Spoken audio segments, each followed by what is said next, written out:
Olá pessoas, tudo bom? Pra quem não me conhece, eu sou a Caixa e hoje eu tenho que confessar pra vocês que eu acordei assim extremamente nostálgica. Hoje de manhã ficou fazendo muita chuva aqui em São Paulo, aí deu aquela preguiça de sair da cama, então deu tempo de ficar olhando pro teto, pensando na morte da bezerra e lembrando muita coisa assim do passado. E é uma coisa que eu queria compartilhar assim com você, uma história que eu acabei lembrando hoje. Porque eu acho que muita gente aqui que tem a minha idade passou por isso, assim, na adolescência. Então eu resolvi ligar a câmera e compartilhar com vocês. Eu comecei a usar a internet relativamente cedo. Eu comecei a usar antes do Orkut, eu sempre fui uma pessoa muito ligada com o computador. Eu sempre gostei, né, de mexer, de descobrir coisas novas na web. E meu primeiro computador foi um 486, ele era bem velho e, tipo, cabia 2 músicas nele, ele ficava travando o tempo todo e ele não tinha nem placa de som, nem nada. Mas eu gostava muito dele e eu era uma pessoa assim que eu gostava muito de escrever, sempre gostei. E eu costumava ficar na internet de madrugada, né, depois da meia-noite pra pagar um pulso. Aí depois a gente chegava na escola com a cara toda amassada, né, com aquela cara, aquela déficit de atenção de quem não tinha dormido, tinha ficado até 7 horas da manhã no computador e ido pra escola depois direto. E eu me aventurei bastante por coisas novas que tinham na época. Tipo, eu não gostei muito de CQ na minha época. Mas eu gostava bastante de blogs, eu sempre gostei de escrever. Naquela época os blogs eram usados de forma diferente, era realmente um diário. Então não era tipo essa coisa mais comercial que é hoje. A gente tinha blogs pra divulgar, não divulgar, né, pra contar um pouquinho sobre o nosso dia a dia, pra desabafar os problemas, pra contar as desgraças que estavam acontecendo. E a gente fazia amizades muito legais mesmo sem nunca ter visto a pessoa, porque a gente não costumava ter câmera fotográfica, não era uma coisa acessível, scanner, essas coisas que hoje em dia todo mundo pode comprar, que hoje dá pra parcelar e é muito mais barato. Mas na época a gente não tinha, mas mesmo assim a gente fazia amizades maravilhosas, porque a gente gostava da ideia da pessoa, o que ela passava, da ideia das escritas e tudo mais. Mas daí chegou o Orkut e o Orkut já começou a mudar, né?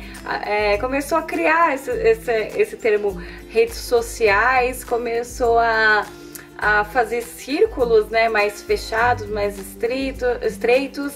Então eu comecei a ter o Orkut também, depois de eu ter aquele 1 Grau, depois de ter, acho que o Flog Brasil, acho que veio antes ou depois, não lembro, de ter Flogão, de ter todas essas coisas, aí começou a surgir as fotos, né? E mesmo assim, muita gente não tinha ainda foto, né? Porque as pessoas iam escanear, pagava às vezes caro pra ter 1 ou 2 fotos, não era uma coisa que nem a gente tem agora, que é só pegar o celular e bater na hora. Na época não existia isso, mas quando começou a surgir as fotos, começou a surgir os famosos fakes da internet. Hoje em dia todo mundo já conhece o termo fake, e hoje em dia é até um pouco mais suave, né? É um pouco mais difícil ter tantos fakes na internet, porque é muito mais fácil de descobrir quem é hoje em dia, é muito mais fácil rastrear e, além disso, é muito mais fácil descobrir se a pessoa está usando foto de outra, né? Porque existem várias ferramentas, o Google tem o Google Images para isso, tem várias ferramentas que descobrem na hora de quem é aquela foto que você está usando que não é sua. Mas na época não era assim, era muito mais difícil a gente ter acesso a tantos perfis, a gente ter acesso a tantos sites. Então, tipo, era muito mais fácil você pegar a foto de uma pessoa e se passar por ela, né? Se usar a foto dela. E existia milhares e milhares de fakes por aí. Fakes que pareciam reais, que tinham muitos seguidores mesmos, que interagiam. Alguns assumidos e outros não. Outros passaram anos construindo com fotos de família, com fotos de amigos, com perfil de amigo, com depoimentos. E mesmo assim, ninguém nunca se tocou que aquilo não era um perfil verdadeiro, mas sim um fake. E os fakes quebravam corações mesmo. Muita gente já ouviu falar de eu fui apaixonada por um fake, um fake, eu era amiga de um fake, ou fiquei anos conversando com uma pessoa para descobrir que ela era fake. As pessoas tinham um relacionamento à distância com outras pessoas que elas não sabiam o que era do outro lado e acabou depois descobrindo que era um fake, acabou tendo o coração despedaçado. Eu vou assumir pra vocês que eu já tive vários fakes quando eu era adolescente, principalmente pelo fato de eu tocar em balada. Então, tipo, os fakes, eu sempre tinha fakes de meninos, porque, não sei, as meninas acho que são mais histéricas e seguem mais, né, quando é de menino. Então eu tinha os fakes dos meninos e Os meninos do Orkut, eu segui, tipo, eu não era tão má assim como as pessoas eram, assim mesmo. Porque o meu perfil era mais pra adicionar as pessoas, pra divulgar balada que eu tocava, pra divulgar trabalho que eu fazia. Então eu usava esses meninos pra ir conversando com as pessoas e apresentando o meu trabalho. Mas na época tinha muitas meninas que tinham, tinham perfis de meninos, de rapazes, e elas destruíam o coração de outras meninas, assim, era muito comum. O que era bem engraçado, a gente tinha, na comunidade alternativa, a gente tinha um site que eu até tinha perfil, que chamava Vampire Freaks, e esse Vampire Freaks era como se fosse um Orkut, só que só de pessoas gringas, assim, pessoas... tinha muita gente da Europa tal, e só gente da comunidade alternativa e underground. Tinha muito gótico, muito emo, tinha muita coisa assim. Então lá era a fonte das pessoas pegarem fotos pra fazer esses perfis, pra sair seduzindo as donzelas, os rapazes e tudo mais. E eu já, como eu participava bastante do Vampire Freaks, eu acabava não caindo tanto assim na história de fakes, porque... eu acabava reconhecendo os fakes lá dos tops que tinham no Vampire Freaks, então era um pouquinho mais difícil de ser enganada. Eu também usava muitas fotos pra fazer meus fakes desse site, então foi um pouquinho mais difícil. Mas eu caí sim no conto do me apaixonei por um fake, tá? Nem meu coração foi poupado, eu era muito jovem e eu caí, mas foi um pouquinho diferente, foi bem estranho. Então eu vou compartilhar essa história aqui com vocês. Quando eu tinha uns 16 anos, eu era uma pessoa muito isolada, assim, eu vivia no meu mundinho virtual, cuidando dos meus blogs. Eu usava, acho que o nick, usei alguns nicks como Lady Byron, eu usei Julieta dos Espíritos, e eu tinha esses blogs, e eu ficava lá escrevendo sempre, muito ativa, e eu tinha o Vlog Brasil, que era o Retrato dos Sonhos, eu acho que na época. Acho que era o Retrato dos Sonhos, onde eu tirava bastante fotos, toda trabalhada na trevosice, né? Eu tinha bastante colegas, eu era bem conhecida nessa rede. E nisso eu adicionei bastante pessoas, e eu tinha...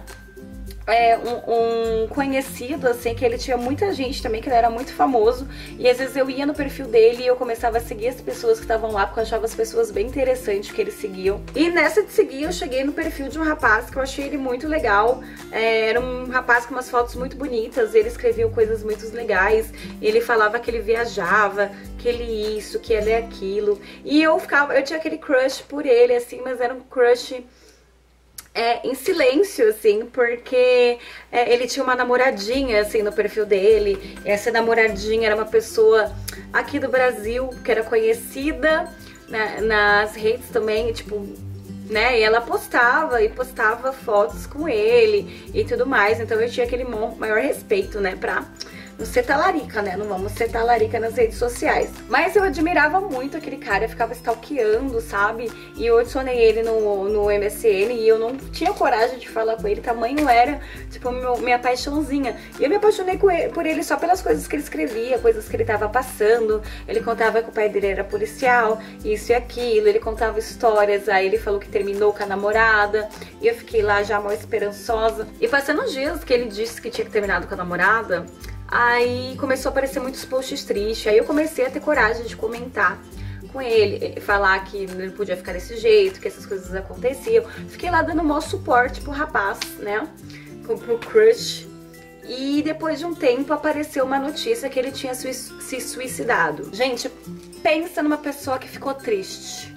Pensa numa pessoa que chorou. Essa pessoa sou eu. Eu fiquei triste, eu chorei pra caramba. Era véspera de Natal e eu não quis ir viajar com os meus pais, tão triste que eu tava. Eu chorei, fiquei em casa escutando música triste.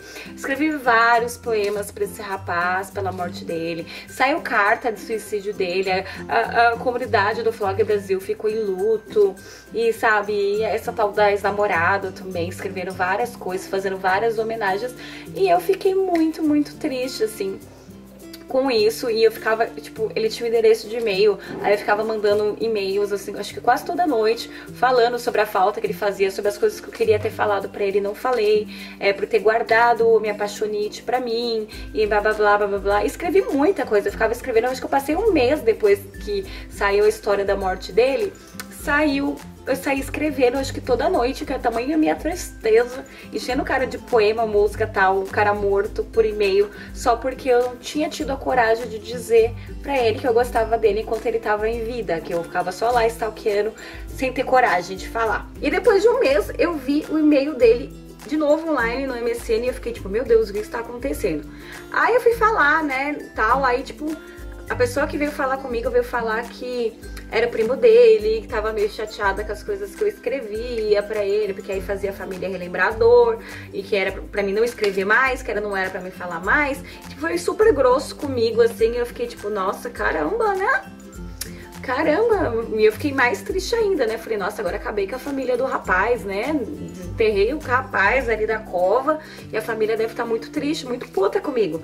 Fiquei nessas, tal. E, gente, eu fiquei numa depressão, assim, era a época que eu tinha descoberto que eu tinha depressão, aí se juntou tudo, aí fiquei muito, muito mal mesmo por causa do bendito do rapaz que eu tinha me apaixonado pela internet. Só que aí passou alguns dias e a galera começou a, tipo, quando alguém morre assim na internet de uma forma muito trágica, você sabe que as pessoas começam, ainda mais quando a pessoa é conhecida, as pessoas começam a revirar tudo, cara. As pessoas são melhores do que a FBI. E as pessoas começaram a revirar a vida do tal do cara, procurar o cara, procurar na cidade do cara, sabe?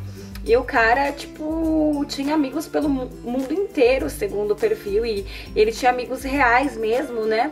Então, e os amigos reais começaram a falar que nunca viram ele, que tentaram ir no tal do velório e não conseguiram, que tentaram achar a família dele na cidade dele e não conseguiram. Aí começou aquele murmurinho. Aí, passado alguns dias, aí descobriu que o cara, na verdade, ele era um fake, que o dono do fake era a tal da namorada dele, que era uma coisa muito comum de acontecer, né? Que era a tal da namorada dele lá na cidade dele, que fez esse fake. Aí, quando ela viu que o fake cresceu tanto, que tinha tanta gente envolvida, porque ele tinha melhores amigos, meu, a menina acho que foi tão doente assim na questão do fake dela, que ela tinha até uma melhor amiga, que esse cara tinha uma melhor amiga, e essa melhor amiga comprou passagem pra ir conhecer ele, chegou até a cidade dele, foi aí que ele se matou. E ela, imagina, você sai da sua cidade, que você tem um amigo virtual, aí você vai até a outra cidade pra conhecer esse amigo, aí no dia chega lá e não te encontra no metrô, e você vai lá, no metrô não, na rodoviária, e você vai lá e aluga um hotel e fica tentando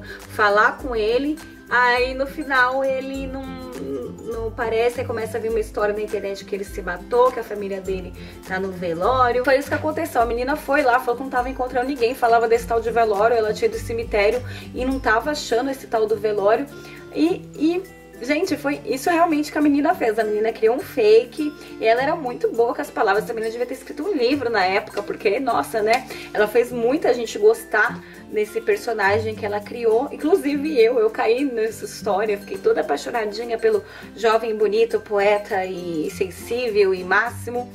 E ela fez isso, e quando veio pra internet à tona que era ela, e a galera descobriu quem era o dono das fotos, a galera descobriu o que estava acontecendo, essa menina simplesmente sumiu. Ela teve que deletar todas as redes sociais, e-mail, porque a galera queria pegar ela, queria lixar ela. E até hoje, esses dias eu tava, tipo, nessa minha nostalgia, hoje eu tava pensando em várias pessoas da internet que eram mais influentes na minha época, né? O que tinha acontecido com elas? Aí veio essa história na minha cabeça. O que será que aconteceu com essa menina, né? Onde é que ela foi parar? Eu não lembro o nome dela, eu lembro o nick dela das redes sociais, mas eu não lembro o nome dela.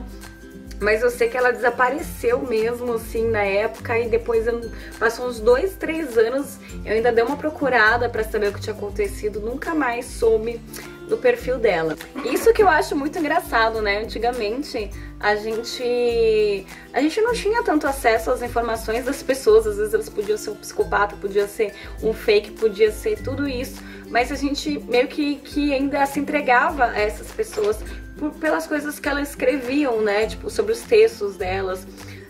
A gente saía da nossa cidade pra conhecer pessoas. Eu conheci muita gente, cara, eu era meio louca e eu viajava, né? Pra conhecer outras pessoas, pra ir pra cidade das pessoas, pra conhecer, tive namorados à distância de outras cidades. E hoje em dia que é tudo tão mais fácil, que é muito mais fácil você bater o perfil da pessoa e descobrir tudo sobre ela rapidão, assim. Você conhecer uma pessoa nova e um dia, se você for boa nisso, né, se você for dessas pessoas que são tipo o FBI do Facebook, vocês conseguem rapidão rastrear toda a vida da pessoa, a família da pessoa, onde a pessoa mora, conseguem fotos do Google Satélite, da casa da pessoa.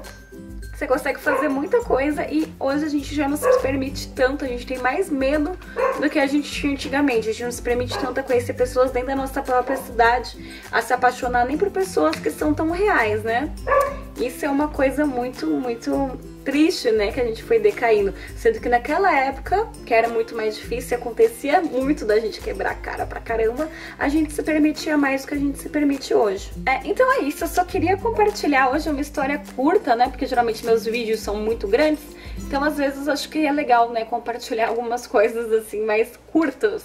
Então eu só queria compartilhar mesmo essa história que hoje veio na minha cabeça e como eu disse pra vocês, eu fiquei muito deprê, porque eu me apaixonei mesmo por uma pessoa que não existia. Então, tipo, eu queria compartilhar essa história, porque hoje eu dou risada, mas na época, cara, foi bem triste. E se você quiser dar alguma sugestão para os próximos vídeos, você pode deixar sugestões aqui nos comentários sobre o que você quer saber, histórias que a gente quer saber, se quer conversar comigo. Se você já se apaixonou por um fake e quer compartilhar a sua história, escreve aqui nos comentários, eu gosto de ler, porque isso me dá inspirações também para criar os próximos vídeos. E como eu já expliquei em outros vídeos, é muito importante essa participação de vocês contarem a experiência de vocês participarem, pra gente ter ideia pra criando conteúdo e esses conteúdos vão subindo pro canal e a gente vai tendo mais e mais vídeos. Só pra não perder o costume, não queria lembrar que esse colar lindo, maravilhoso, tá? Ela é da Dark Paradise, tá? São os colarzinhos que ficam na minha loja virtual. Então quem quiser dar uma olhadinha nos novos modelos, agora eu tô lançando muito modelo novo no começo desse ano. Esse ano vai ter muita novidade, tá? Então você pode adquirir seu modelinho regulável, tudo bonitinho lá no site que tá aqui na descrição. Então dá uma olhadinha aqui, conheça o site, curte aí a nossa página também no Facebook, pra você ver toda vez que lançar um modelinho novo, que nem esse aqui, que eu estou apaixonadinha por ele. Do mais, se inscreve aí no canal, ativa o sininho, tá? Porque clica em gostei. Quando você clica em gostei, o Facebook entende que você quer receber ainda conteúdo dessa pessoa. Se você só assiste e não participa, ele vai entender que você não quer mais ver o conteúdo dessa pessoa e não vai te trazer o meu conteúdo. Então você não vai ver quando eu lançar vídeo novo. Então clica no sininho, deixa o seu like aí e é isso aí, eu vejo vocês agora no próximo vídeo. Beijão!